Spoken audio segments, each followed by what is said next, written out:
And again, Jesus spoke to them in parables, saying, "The kingdom of heaven may be compared to a king who gave a wedding feast for his son, and sent his servants to call those who were invited to the wedding feast, but they would not come. Again, he sent other servants, saying, 'Tell those who are invited, see, I have prepared my dinner. My oxen and my fat cows have been slaughtered, and everything is ready. Come to the wedding feast.' But they paid no attention and went off, one to his farm, another to his business, while the rest seized his servants, treated them shamefully, and killed them. The king was angry, and he sent his troops and destroyed those murderers and burned their city. Then he said to his servants, 'The wedding feast is ready, but those invited were not worthy. Go therefore to the main roads and invite to the wedding feast as many as you find.' And the servants went out into the roads and gathered all whom they found, both bad and good. So the wedding hall was filled with guests. But when the king came in to look at the guests, he saw there was a man who had no wedding garment. And he said to him, 'Friend, how did you get in here without a wedding garment?' And he was speechless. Then the king said to the attendants, 'Bind him hand and foot and cast him into the outer darkness. In that place there will be weeping and gnashing of teeth, for many are called, but few are chosen.' Then the Pharisees went and plotted how to entangle him in his words. And they sent their disciples to him along with the Herodians, saying, 'Teacher, we know that you are true and teach the way of God truthfully, and you do not care about anyone's opinion, for you are not swayed by appearances. Tell us then what you think. Is it lawful to pay taxes to Caesar or not?' But Jesus, aware of their malice, said, 'Why put me to the test, you hypocrites? Show me the coin for the tax.' And they brought him a denarius.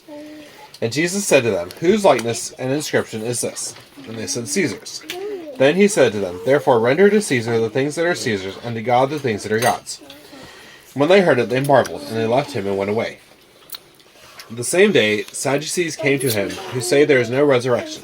And they asked him a question, saying, 'Teacher, Moses said, if a man dies having no children, his brother must marry the widow and raise up offspring for his brother. Now, there were 7 brothers among us. The first married and died, and having no offspring left his wife to his brother. So too the second and third, down to the 7th. After them all, the woman died.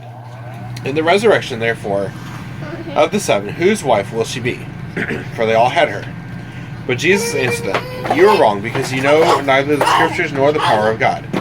For in the resurrection they neither marry nor are given in marriage, but are like angels in heaven.